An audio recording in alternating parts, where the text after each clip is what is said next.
안녕하세요. 배당주 투자로 경제적 자유를 이뤄낼 투자 바란스입니다. 저는 김밥을 대학생이 되어서야 제 돈을 주고 사 먹었습니다. 그 전에 김밥을 못 먹어본 건 아니지만 직접 결제를 하면서 사 먹을 일이 많지 않아서인지 기억에 없더라고요.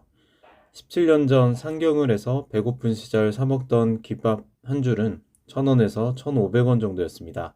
최저시급도 4,000원이 안 되던 시절이었습니다. 이랬던 김밥 가격이 지금은 3,000원이 돼도 싸다고 느껴지게 되었고 최저시급도 10,000원을 넘어서게 되었습니다. 이렇게 물가는 올라가는 것 같은데 내가 받고 있는 월급은 크게 상승하지 않는 느낌이 드시지 않나요? 연봉이 물가 상승률만큼이라도 오르면 다행이라고 생각되는 시대입니다. 내 연봉은 제자리인데 물가는 오르는 이 시점에 우리는 어떻게 자산 형성을 하고 인플레이션을 이겨낼 수 있을까요? 저는 단연코 소비를 줄이고 절약을 해서 더 많은 금액을 저축하고 투자해야 한다고 생각합니다. 당연히 사고 싶은 걸 사야 기분이 좋고 먹고 싶은 걸 먹어야 성미가 찹니다. 그런데 들어오는 월급을 다 쓰고 살게 된다면 언젠가 찾아올 월급이 줄어드는 시점과 필수 소비가 늘어나게 되는 시점에 대응을 할 수가 없게 됩니다. 모든 소비를 절제하고 살아야 한다는 것보다 하고 싶은 소비를 조금이라도 더 절약하는 방향으로 실천해 보면 어떨까 싶습니다. 저도 1억을 모으는 과정에서 절약을 기본으로 자산을 키워 나갔습니다.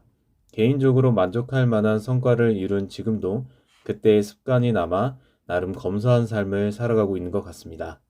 제가 지금 어떻게 절약을 해서 1억을 모아가고 있는지 세 가지 큰 항목으로 설명드리겠습니다. 첫 번째는 커피입니다. 출근부터 퇴근까지 10시간에서 12시간이 넘는 긴 시간을 직장에서 보내는 분들이 많습니다. 저도 기본적으로 근로 8시간, 점심 1시간, 출퇴근 1시간을 더하면 아무리 못해도 10시간을 직장을 위해 보내고 있습니다. 긴 시간 일을 하다 보면 쌓이는 피로를 풀기 위해 카페인 보충을 습관적으로 하기도 합니다. 꼭 카페인 보충 때문이 아니더라도 직장 동료들과 가벼운 티타임을 가지는 경우도 참 많이 있습니다.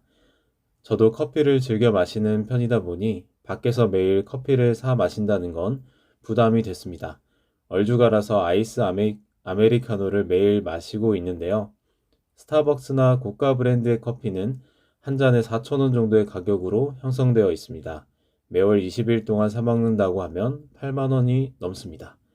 1년이면 100만 원이 되고요. 100만 원이라는 금액을 아끼기 위해서 저는 매일 아침 드립 커피를 내려 마시고 있습니다. 원두는 네이버 인터넷 쇼핑을 통해서 500g 홀 원두로 주문을 하고 있고요. 드립 커피는 한 번 내릴 때 대략 25g 정도를 사용하고 있어서 한 달에 한 봉지씩 소비를 하고 있습니다. 500g 한 봉지에 25,000원 정도의 커피 원두를 사고 있어서 드립 필터 종이까지 하면 한 잔에 1,350원 정도의 커피를 내려서 마시고 있습니다. 아침에 10분 투자를 통해서 내가 좋아하는 커피의 향과 맛을 선택할 수 있고 카페에서 사서 마시는 것보다 2,500원 이상 저렴하게 마시고 있습니다. 커피를 좋아하시는 분이라면 적당한 그라인더 하나 구매하시고 직접 드립커피를 내려서 드시거나 머신에서 내리는 커피 맛을 선호하신다면 절충안으로 모카포트를 활용한 추출도 시도해 보시면 좋을 것 같습니다. 와이프와 같이 마실 때는 드립커피로 내리고 있고 저 혼자 마실 때는 모카포트로 추출해서 마시고 있습니다. 커피를 아끼는 방법으로는 큰 금액을 줄일 수 없다고 느끼신다면 두 번째, 식사 비용을 절약해 보신다면 체감이 크실 겁니다. 힘들게 일을 하고 퇴근 후 집에 오게 되면 모든 게 귀찮아지기 시작합니다. 바로 씻기도 귀찮고 밥을 해먹기도 귀찮고 밥을 해먹은 후에 하게 되는 설거지도 귀찮아지게 됩니다. 그렇게 느낄 거라는 걸 알기 때문에 두 가지 속상임이 들리기 시작합니다. 배달을 시켜 먹을까? 아니면 들어가기 전에 밖에서 사 먹고 갈까? 배달 시장 규모의 변화를 살펴보면 2019년 9조 원이던 시장이 코로나를 겪으면서 17조 원으로 90% 이상 성장을 했고 2022년에는 26조 원까지 커졌습니다. 그만큼 코로나 때 많은 사람들이 배달 음식을 먹을 수밖에 없던 시절에 편안함이란 것을 알게 되었고 지금까지 배달 음식의 편안함에 아무렇지 않게 소비를 하고 있습니다. 배달을 시킬 때마다 비싼 것 같다라는 이성적인 생각을 하지만 힘들게 일하고 온 나 자신에게 이 정도는 쓸 수 있지 않을까라는 생각으로 오늘은 너무 힘들고 귀찮으니까 그냥 시켜 먹자는 마인드로 여전히 배달 음식을 시켜 드시고 있지 않으실까요? 절약을 해서 1억을 모으기 위해서는 이러한 편안함을 제치고 불편하게 집밥을 해 먹어야 합니다. 집에서 파스타를 해 먹게 되면 3,000원으로 한 끼를 해결할 수 있고 두부 한 모 사와서 김치찌개나 된장찌개를 끓이고 몇 끼를 해결할 수도 있습니다. 지금 배달 앱을 켜서 내가 한 달 동안 얼만큼 배달 음식을 시켰는지 살펴보세요.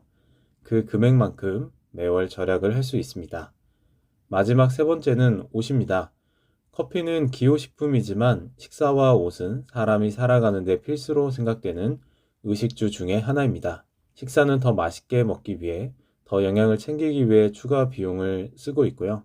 옷은 더 나은 신체 보호 기능을 위해, 더 나은 편의성을 위해 추가 비용을 씁니다. 이러한 이외의 이유를 위해 추가 비용을 낸다는 건 필요 이상의 비용을 쓴다라고 생각을 합니다. 누군가는 또는 저는 사치라고 생각하는 선택이 바로 명품 옷을 사고 브랜드 옷만 사서 입는 것입니다. 내가 좋아서 사겠다는데 왜 그런 말을 하냐고 하는 사람이 있다면 저는 이렇게 말씀드릴 수 있습니다. 부자가 아니라면 이러한 사치를 하지 않아야 저축을 할 수 있다는 것입니다. 비싼 옷도 사고 싶고 돈을 모아서 1억도 모으고 싶다면 당신은 욕심쟁이입니다. 저와 같은 서민이시라면 둘 중 하나를 선택해야만 합니다. 내가 벌어오는 소득에서 얼만큼 모으고 쓸 건지 말이죠. 그래서 저는 옷은 대부분 스파 브랜드 옷을 입고 있습니다. 일하는 곳이 지방 공장이어서 더욱 옷에 신경 쓸 필요 없기도 하지만요. 처음 5년을 아끼고 투자했기 때문에 30이 넘어가는 시점부터는 옷에 쓸 수 있는 금액이 커졌습니다. 이제는 무조건 아껴야 한다는 강박은 많이 사라진 것 같고요. 사실 물욕이 큰 편이 아니라서 그런 강박도 없었긴 했습니다. 결론입니다. 앞서 말씀드린 커피와 식사, 옷 같은 세 가지 항목은 당연한 소리입니다. 당연한 소리지만 당연하게 신경 쓰지 않거나 신경 쓰지 못해서 비용이 줄줄 새어나가고 있을 겁니다. 투자의 기본은 저축이고 그 저축은 절약에서 온다고 생각합니다. 작은 것에서부터 시드머니를 잘 모아서 1억 원이라는 1단계 목표를 잘 달성하셨으면 좋겠습니다. 1억을 모았다고 해서 자산에 큰 변화가 생기는 것은 아니지만 통장이든 주식계좌든 0의 숫자가 하나 더 있는 것은 이 숫자가 주는 든든함과 뿌듯함 그리고 성취감이 2억, 3억으로 나아갈 동력이 되었습니다. 매월 절약하는 50만 원이 1년 모아봐야 600만 원이라는 생각보다 슈드와 같은 배당주에 2억 원을 넣어야 받는 배당금이라고 생각해 보는 건 어떨까요? 시청해 주셔서 대단히 감사드리며 모두 플러스의 길만 걸으시길 기원하겠습니다. 이상 투자 바란스였습니다. 감사합니다.